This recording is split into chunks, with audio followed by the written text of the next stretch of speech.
Welcome back to ലേണിനോ. KEAM option രജിസ്ട്രേഷനുമായി ബന്ധപ്പെട്ട് നമ്മൾ കഴിഞ്ഞ ദിവസം ചെയ്ത വീഡിയോയിൽ നമുക്ക് കുറേയധികം കമന്റ്സ് വന്നിട്ടുണ്ടായിരുന്നു, ഡൗട്ട്സ് ചോദിച്ചുകൊണ്ട്. അപ്പൊ അതിനുള്ള ഒരു ആൻസർ ആണ് നമ്മൾ ഇന്നത്തെ ഈ ഒരു വീഡിയോയിൽ ചെയ്യുന്നത്. സോ അതിൽ ഏറ്റവും കൂടുതൽ പേര് ചോദിച്ചിട്ടുള്ള ഒരു ഡൗട്ട് എന്ന് പറഞ്ഞാൽ റെഗുലേറ്റഡ് ഫീയും ഫുൾ ഫീയും തമ്മിലുള്ള ഡിഫറൻസ് എന്താണെന്നുള്ളതാണ്. അപ്പൊ നമുക്ക് ഗവൺമെന്റ് കോസ്റ്റ് ഷെയറിംഗ് കോളേജസിലാണ് ഇതുപോലെ രണ്ട് ഫീ വരുന്നത്, അതായത് ഒരു റെഗുലേറ്റഡ് ഫീയും അതുപോലെ തന്നെ ഫുൾ ഫീ എന്ന് പറയുന്നത്. അപ്പൊ ഒന്ന് നമ്മൾ ഗവൺമെന്റ് ഫീ ആണ്, മറ്റൊന്ന് പറഞ്ഞാൽ മാനേജ്മെന്റ് ഫീ ആണ് വരുന്നത്. അപ്പൊ നിങ്ങൾക്ക് ഇതിൽ ഏതിലേക്ക് വേണമെന്നുണ്ടെങ്കിലും ഓപ്ഷൻ കൊടുക്കാനായിട്ട് സാധിക്കും. അപ്പൊ ആ ഫീസ് തമ്മിൽ കുറച്ച് ഡിഫറൻസ് ഉണ്ട്. അപ്പൊ അത് നോക്കിയിട്ട് നിങ്ങൾക്കിപ്പോ ഗവൺമെന്റ് ഫീയിലാണ് ആ ഒരു കോട്ടയിലാണ് കിട്ടേണ്ടതെന്നുണ്ടെങ്കിൽ അതിൽ കൊടുക്കാം. അതല്ല മറ്റത് മാനേജ്മെന്റ് ഫീ ആണ് നമുക്ക് ഈ ഫുൾ ഫീ എന്ന് പറഞ്ഞ് വരുന്നത്. ഓക്കെ, അപ്പൊ അതാണ് അതിന്റെ ഡിഫറൻസ്. നെക്സ്റ്റ് ചോദിച്ചിട്ടുള്ള ക്വസ്റ്റ്യൻ, നമ്മൾ ഈ കോപ്പറേറ്റീവ് എംപ്ലോയീസിന്റെ മക്കൾക്ക് റിസർവേഷൻ ഉള്ള കോളേജ് നമ്മൾ പറഞ്ഞിട്ടുണ്ടായിരുന്നു. അപ്പൊ അതിലേക്ക് എങ്ങനെയാ ഓപ്ഷൻ കൊടുക്കുക? അപ്പൊ നിങ്ങൾ ചെയ്യേണ്ടത്, നിങ്ങൾക്ക് ആ ഒരു റിസർവേഷൻ കിട്ടണം എന്നുണ്ടെങ്കിൽ ആ കോളേജിൽ തന്നെ കൊടുക്കണം.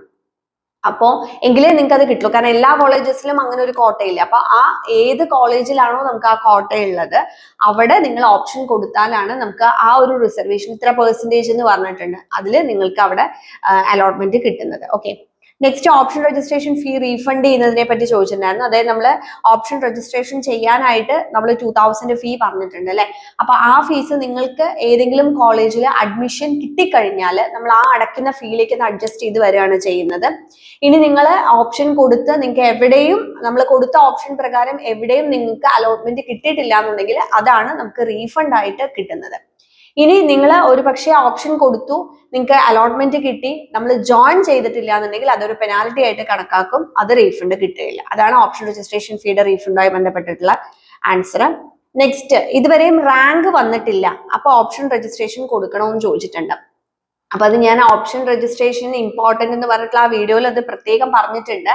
റാങ്ക് വന്നിട്ടില്ല എന്നുണ്ടെങ്കിലും ഓഗസ്റ്റ് 3 മുന്നായിട്ട്, അതായത് ഏതെങ്കിലും ഈ പറഞ്ഞ പോലെ നമുക്ക് റാങ്ക് ലിസ്റ്റ് നമ്മൾ അതിൽ ഉൾപ്പെട്ടിട്ടില്ല എന്നുണ്ടെങ്കിൽ എന്തെങ്കിലും കാരണം കൊണ്ട് ഓഗസ്റ്റ് 3 ആവുമ്പോഴത്തേക്കും അത് ക്ലിയർ ചെയ്ത് വന്നു കഴിഞ്ഞാൽ പരിഗണിക്കും എന്നുള്ളതാണ്. അപ്പോൾ ആ സമയം കൊണ്ട് നിങ്ങൾക്ക് ഓപ്ഷൻ കൊടുക്കാം. കാരണം എന്തായാലും 5 വരെ ഓപ്ഷൻ കൊടുക്കാനുള്ള സമയമുണ്ട്.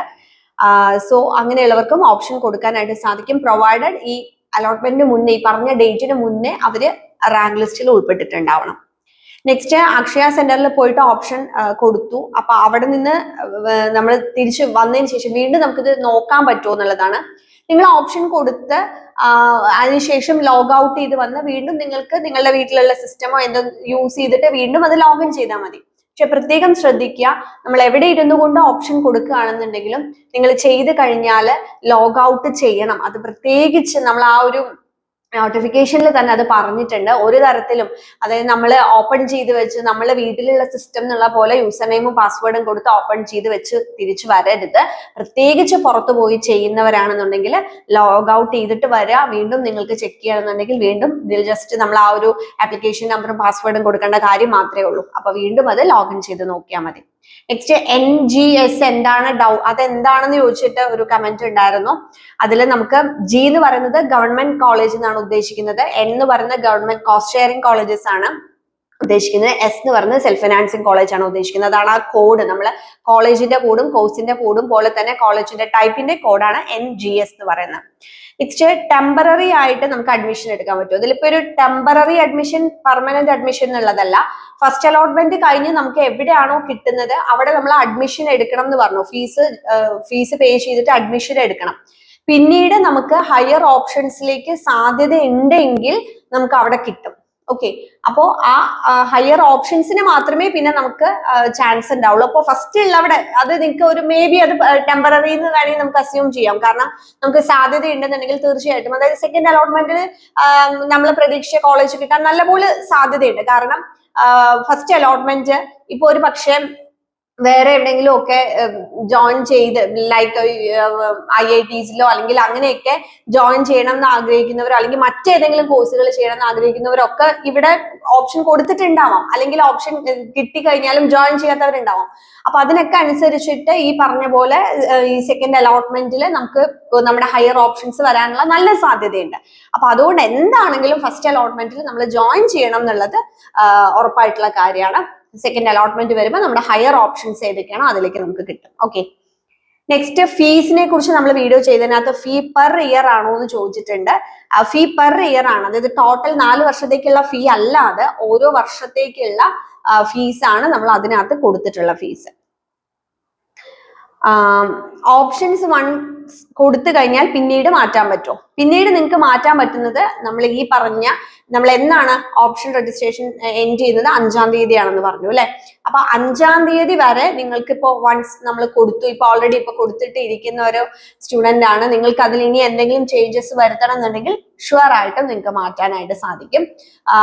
പക്ഷേ ഈവൻ ട്രയൽ അലോട്ട്മെന്റ് കഴിഞ്ഞാൽ പോലും നിങ്ങൾക്ക് മാറ്റാൻ സാധിക്കും. ഓക്കെ, അത് നമ്മൾ പറഞ്ഞിട്ടുണ്ടായിരുന്നു. ഓപ്ഷൻ രജിസ്ട്രേഷൻ എൻഡ് ചെയ്യുന്നതിന് മുന്നേ തന്നെയാണ് ട്രയൽ അലോട്ട്മെന്റ് വരുന്നത്. പക്ഷെ ഫസ്റ്റ് ഫേസ്, അതായത് നമ്മൾ ലാസ്റ്റ് ഡേറ്റ്, ഓപ്ഷൻ കൊടുക്കാനുള്ള ലാസ്റ്റ് ഡേറ്റ് പറഞ്ഞ ദിവസം വരെ നിങ്ങൾക്ക് ഓപ്ഷൻ ചേഞ്ച് ചെയ്യാനുള്ള ഒരു ഓപ്ഷൻ ഉണ്ട്. ദെൻ ഓപ്ഷൻ സേവ് ചെയ്തുക മാത്രം മതിയോ? ആ ഓപ്ഷൻ നിങ്ങൾ ചെയ്യുമ്പോൾ കുറച്ച് ഓപ്ഷൻസ് കൊടുത്ത് ഒരുമിച്ച് സേവ് ചെയ്യുക. അപ്പോൾ കുറെ ഒരു 10-40 ഓപ്ഷൻസ് ഒക്കെ നിങ്ങൾ കൊടുക്കേണ്ടതെന്ന് പറഞ്ഞാൽ അവസാനം സേവ് ചെയ്യാൻ നിൽക്കരുത്, ഇടയ്ക്കിടയ്ക്ക് തന്നെ സേവ് ചെയ്യുക. ഓപ്ഷൻ സേവ് ചെയ്തതിന് ശേഷം പ്രിന്റ് എടുത്ത് സൂക്ഷിക്കുക എന്നുള്ളത് നമ്മൾ ഓൾറെഡി വീഡിയോയിൽ പറഞ്ഞതാണ്. കാരണം നമ്മളെ ഫ്യൂച്ചർ റെഫറൻസിന് നമ്മൾ കൊടുത്തിട്ടുള്ള ഓപ്ഷന്റെ ഓർഡർ എന്താണെന്നുള്ളതൊക്കെ അറിയാനായിട്ട് നമ്മൾ കൊടുത്തിട്ടുള്ള ഓപ്ഷൻസ് നമുക്ക് അതിൽ പ്രിന്റ് ചെയ്യാനുള്ള ഒരു ഫെസിലിറ്റി ഉണ്ട്. സോ അതുകൊണ്ട് അത് എല്ലാവരും പ്രിന്റ് എടുത്ത് തന്നെ വെക്കാൻ നിങ്ങൾ കൊടുത്തിട്ടുള്ള ഓപ്ഷൻസ്.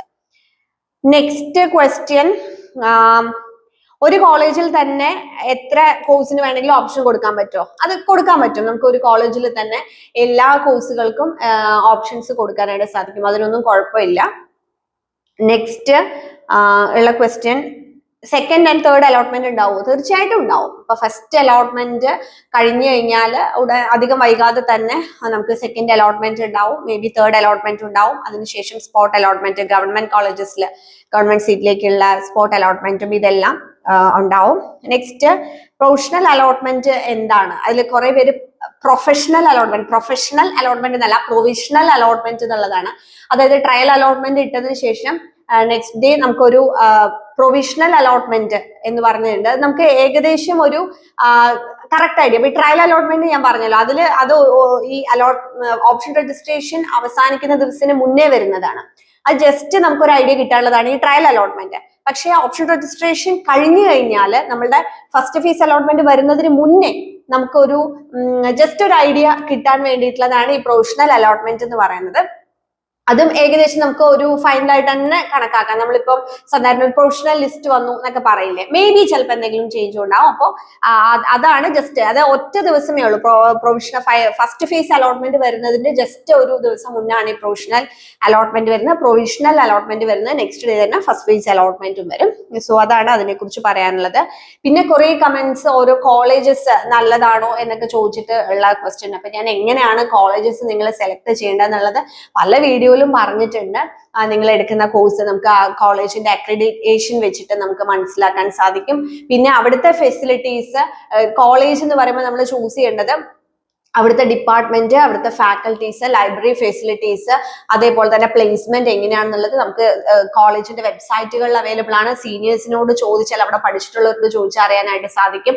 അക്രഡിറ്റേഷനെ സംബന്ധിച്ചിടത്തോളം അതാത് കോളേജിന്റെ വെബ്സൈറ്റുകളിൽ അത് അവൈലബിൾ ആയിരിക്കും. അപ്പൊ അതിനെയൊക്കെ ബേസ് ചെയ്തുകൊണ്ടാണ് നമുക്ക് കോളേജ് ചൂസ് ചെയ്യാനായിട്ട് പറ്റുന്നത്.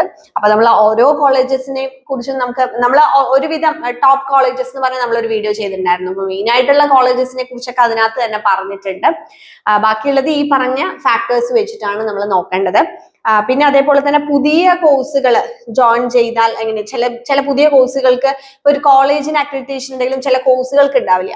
അപ്പൊ അതിനെന്താന്ന് വെച്ച് കഴിഞ്ഞാൽ നമ്മൾ ഈ അക്രഡിറ്റേഷൻ എന്ന് പറയുന്നത് നമ്മൾ ആ ഒരു കോഴ്സ് റൺ ചെയ്ത് അതിന്റെ പെർഫോമൻസിനെ ബേസ് ചെയ്തിട്ടാണ് ഈ അക്രഡിറ്റേഷൻ വരുന്നത്. അപ്പൊ ഇപ്പം ഈ വർഷം തുടങ്ങുന്ന ഒരു കോഴ്സാണ്, അല്ലെങ്കിൽ കഴിഞ്ഞ വർഷം തുടങ്ങുന്നതാണെങ്കിൽ ചിലപ്പോൾ അത് കിട്ടിയിട്ടുണ്ടാവില്ല. പക്ഷെ അതുകൊണ്ട് ആ കോഴ്സ് നല്ലതല്ല എന്നൊരു മീനിങ് ഒന്നും ഇല്ല. അത് അതിന്റെ ഒരു പ്രൊസീജിയറിന്റെ ഭാഗമായിട്ട് ചിലപ്പോൾ നിങ്ങൾ ഒരു സെക്കൻഡ് ഇയർ തേർഡ് ഇയർ ഒക്കെ ആകുമ്പോഴത്തേക്കായിരിക്കും അത് കിട്ടുന്നത്, അല്ലെങ്കിൽ ഫൈനൽ ഇയർ ആകുമ്പോഴത്തേക്ക്. അപ്പൊ ഈ പുതിയ ബ്രാഞ്ചുകൾ എന്ന് ഉദ്ദേശിക്കുന്നത് മിക്കവാറും artificial intelligence, robotics, cyber security അങ്ങനെയൊക്കെ പറഞ്ഞു വരുന്ന ബ്രാഞ്ചുകളാണ്. മെഷീൻ ലേണിംഗ് പോലെയുള്ള ബ്രാഞ്ചുകളാണ്. അപ്പോൾ അതിനൊക്കെ നമ്മൾ ഫ്യൂച്ചറിസ്റ്റിക് ആയിട്ട് നമ്മളുടെ ടെക്നോളജി അഡ്വാൻസ് ചെയ്യുന്നതിനനുസരിച്ച് ആണ് ഈ പറഞ്ഞ കോഴ്സുകളൊക്കെ എടുത്തിട്ടുള്ളത്. അപ്പോൾ അതിന് എന്തായാലും സാധ്യതകൾ ഉണ്ട് എന്നുള്ളത് കൊണ്ടാണ് ഇവൻ ഗവൺമെന്റ് കോളേജുകളിൽ നമുക്ക് ഈ പറഞ്ഞ പുതിയ കോഴ്സുകൾ ഉണ്ട്. അപ്പൊ അത് എടുക്കുന്നതുകൊണ്ട് കുഴപ്പമൊന്നുമില്ല. ഈ അക്രഡിറ്റേഷൻ ഇല്ലാത്തത് മേ ബി ഈ ഒരു കാരണം കൊണ്ടായിരിക്കും, അത്രേ ഉള്ളൂ. സോ അത് നിങ്ങളുടെ ഒരു ഇൻട്രസ്റ്റും കൂടെ മനസ്സിലാക്കിക്കൊണ്ട് ആ ബ്രാഞ്ചുകൾ നിങ്ങൾക്ക് ചൂസ് ചെയ്യാവുന്നതാണ്. അപ്പൊ ഞാൻ ഒരുവിധം നോട്ട് ചെയ്ത് വെച്ചിട്ടുള്ള കമന്റ്സിന്റെ ഡൗട്ട്സ് ആണ് ഇന്നിപ്പോ ആൻസർ ചെയ്തിട്ടുള്ളത്. ഇനിയും എന്തെങ്കിലും ഡൗട്ട്സ് നിങ്ങൾക്ക് ഉണ്ടെങ്കിൽ തീർച്ചയായിട്ടും കമന്റ് ചെയ്യാം. Thank you.